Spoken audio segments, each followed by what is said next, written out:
Protect your DNA. BioPQQ can promote formation of new mitochondria. Infowarsstore.com.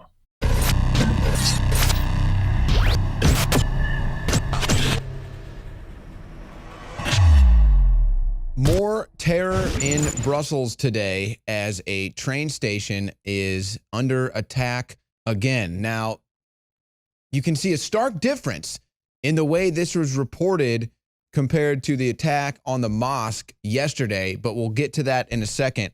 First, let's just get to some of the details today involved in this train attack. It's just now officially being considered a terror attack, or I don't even know actually technically if that's official yet.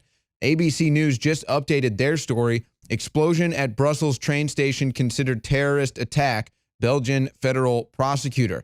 Now, there have been no official statements, no press conferences, no other statements from any officials out of Belgium or police officers or anything that I have seen that have said that this was a terror attack. However, we know how they report these. They want to be tolerant. They don't want to immediately call it a terror attack, which is now basically just completely affiliated with radical Islamic terror, the religion of peace. But now a Belgian federal prosecutor comes out and says that this is a terrorist attack.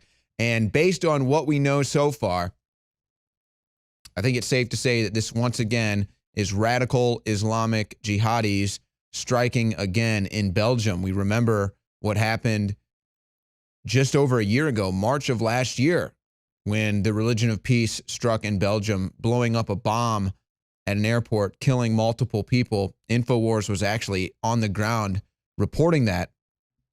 But basically what we know so far, what I've read, there have been no deaths. I haven't even read that the person that is the suspect that was shot and apprehended, apparently he's still alive. And what I've heard is that he rushes into the train station. He may or may not have had an explosive vest on. Again, all of these details are kind of still up in the air. The questions that reporters are asking to the police and the officials in Belgium, they're not really getting many answers. But as you can see, there's the scene today, which is a whole nother story in and of itself. After these terror attacks, cities have to be shut down. And it's getting to such a crazed point now where even if there's an event that isn't an attack or isn't a terror event or isn't a dangerous event at all, perhaps just a firework goes off or a car backfires or something, people freak out and all of a sudden there's panic. So that's another story to talk about here when dealing with this terrorism that is becoming rampant in Europe. But apparently this guy runs in the train station, may or may not have had a bomb vest on, and multiple eyewitnesses report seeing at least one fire, possibly two, hearing multiple explosions going while there were gunshots. The gunshots are assumed to be those of the police officers that apprehended the suspect and took him down. So the real goal of this attack, the real details, I still think we will have to wait and find out. But of course, they had to wait to say terrorist attack. They didn't want to come out and say terrorist attack because, well, terrorist attacks have become synonymous with radical Islamic jihadism just because they happen so often now. Those are the terrorists. So one terrorist, if it truly is one radical Islamic jihadi, again, this is just part and parcel to being a radical Islamic terrorist trying to blow up a train station or a airport. That's part and parcel to being a radical Islamic terrorist, kind of like Mayor Khan says it's part and parcel to living in a big city to get run over with a car or to be a victim of a terrorist attack. It's funny, I didn't hear Mayor Khan say that after the man ran over people at the Finsbury Mosque. Don't remember Mayor Khan saying, sorry, Muslims, that's just part and parcel to living in London. Sorry, Muslims, if you want to go to the mosque in London, you might be victims of terror. It's just part and parcel living in London, Stan, now that I'm the mayor. So again, the details on this are very hazy, but the pattern goes along with what we've seen from radical Islamic jihadis that have invaded Europe and have destroyed Europe. And in fact, again, in Brussels, the Infowars news crew was out in Brussels going into no-go zones. There's no-go zones in Brussels. There's no-go zones in France. There's no-go zones in England. I mean, what is that? What is a no-go zone? That's like, You had reports where you had people, veterans in the military. Yes, there's Paul Joseph Watson in Belgium no-go zones. These people in the military, special forces, what have you, are over in Iraq or over in Iran, and they tell you, if you walk out on the street alone as an American, you know, good luck if you're even able to walk the next day, if you're even breathing. That's what it's like in these no-go zones now. That's an invasion. Why would you want that in your country? Why would you want to bring people into your country that are just going to claim territory and then not let you in? Imagine you took in an orphan and the orphan just decided that they were going to take over half of your household, and anytime you went in there, they were threatening violence against you. Would you just be okay with that? Oh, that's okay. Let's just be tolerant of that little orphan, which you're providing for, just like these refugees are getting provided for.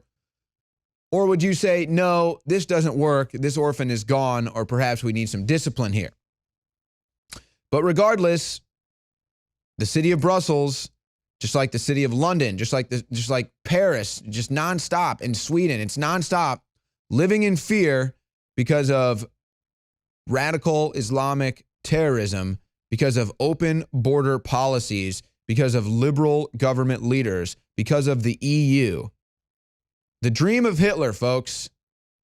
The dream of Hitler is the EU. And now they've brought on the EU, forced the clash of civilization, forced multiculturalism, and destroyed their own country.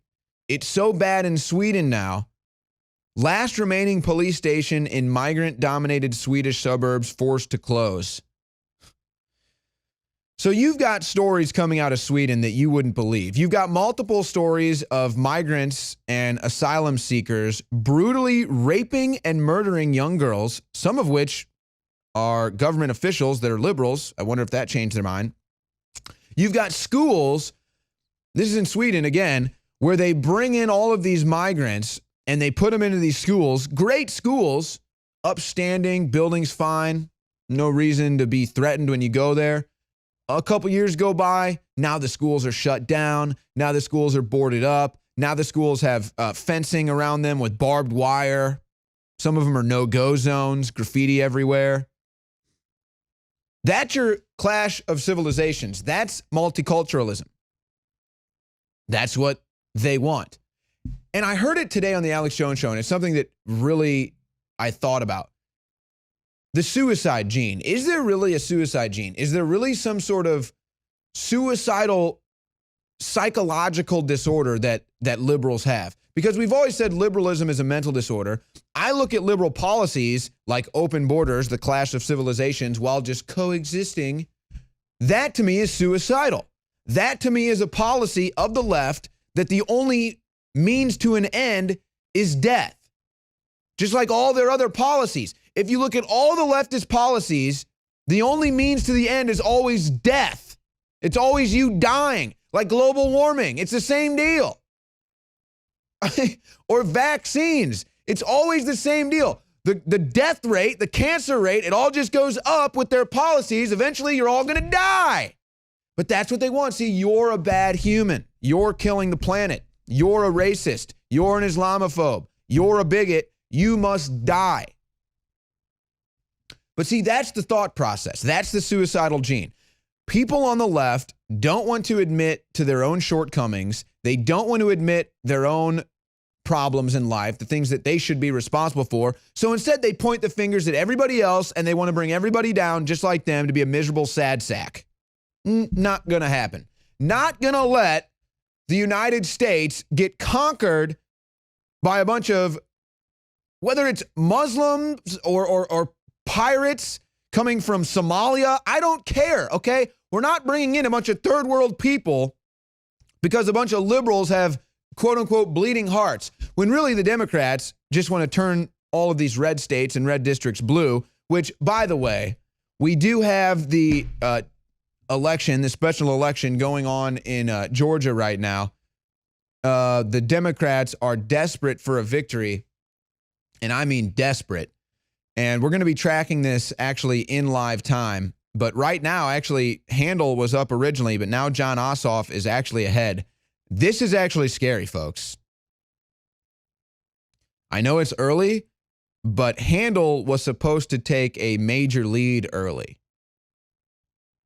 And instead it's Ossoff. So I don't like to see that. But we'll keep you posted on that. Obviously, it's still way early and too close to call by any stretch of the imagination. But let's go back to the terror attack. Now, this is a story I covered last night. Here's a story from Paul Joseph Watson. Right-wing terror attack exposes rampant left-wing hypocrisy. Boom. So yesterday, this man allegedly drives a van onto the scene of a mosque as some Muslims were leaving an evening prayer service. And again, the whole story from last night is weird to me too. Again, details on that were still sketchy. I've never heard of a story where a crazed man in a van who's trying to mow people down and kill them gets out and then is basically just lingering around with the people. And apparently they're so peaceful, they're not even torturing him or touching him or trying to beat him up or anything. They're just going to hand him over to police. And then police get on the scene, and then he acts like a crazy person and is like waving at them and laughing at them. So that whole thing is nuts to begin with.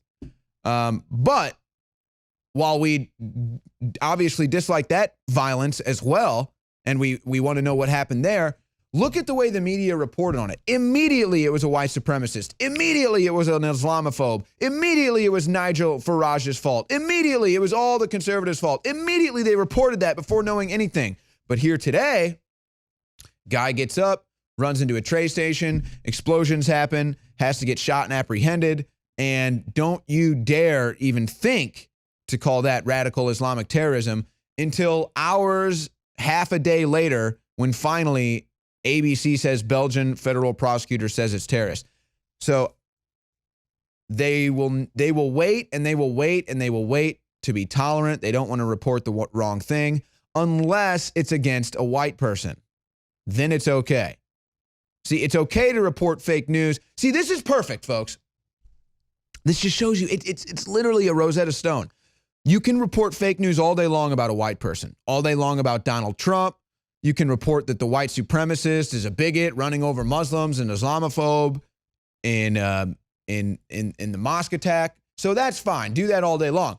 But as soon as you call a radical Islamic terrorist, you're a bigot. Don't jump to conclusions. Imagine this. A friend of mine floated this idea to me today. Imagine if Seth Rich was a black male. Do you think the media would be covering it differently? Do you think that it would be getting more attention? I don't know. The prosecuting attorney down in Florida was a black man. That didn't seem to get much of attention.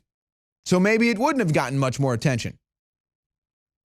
But it's just very strange. Again, the coverage of the terror attack at the mosque and the coverage of the terror attack in Belgium today really does illustrate the rampant left-wing hypocrisy that Paul Joseph Watson reported on yesterday. So Paul Joseph Watson way ahead of the curve on that deal. Now, who's instigating all of this stuff? Who wants the open borders? Who is funding these politicians that push these policies? George Soros. Now, it's come out, this is an exclusive from Daily Caller, Soros-Clinton linked Teneo among donors to McCain Institute. Well, we should have known. We should have known that John McCain had been getting money from Soros affiliates. We should have known that, of course, the Clinton Global Initiative is working with John McCain to back him and his institutions. We should have known. We should have known. And we'll get more into this. In fact, let's just go into this now. We should have known that yesterday, when the United States shut down the Syrian aircraft that now might lead us into World War III, we'll cover that. We should have known that when Washington told Syria, well, that jet bombed our backed forces, we should have known when Syria said, yeah, we were bombing ISIS, that those were McCain's goons. It's John McCain that has visited the moderate rebels in Syria twice secretly, including one time this year, I believe, not too long ago. In fact, that's right. Twice. This is just ridiculous. See, you report these bombshells and they're so massive, and then it's just like they never even pick up steam. John McCain goes to Syria secretly, and I think it was 2012, and then months later there's a chemical gas attack. John McCain goes to Syria in 2017, and then months later there's a chemical gas attack. John McCain is the only one apparently that has access to these moderate rebels that were arming and funding on the ground in Syria that are supposedly fighting the Assad regime for good, because the Assad regime is bad, even though he gets to walk around with his own people without bodyguards and they don't stab him and murder him. I wonder if Obama could do that, or Trump even, for that matter. But they say, we were bombing ISIS. United States says, well, those were our backed forces you were bombing. It's the same people. It's John McCain's goons. It's Hillary Clinton's ISIS goons. And now we have the funding. They're all tied together. This is literally bombshell. Every news organization should be reporting this. George Soros, John McCain, Hillary Clinton. These are the villains. These are the people that need to be locked up.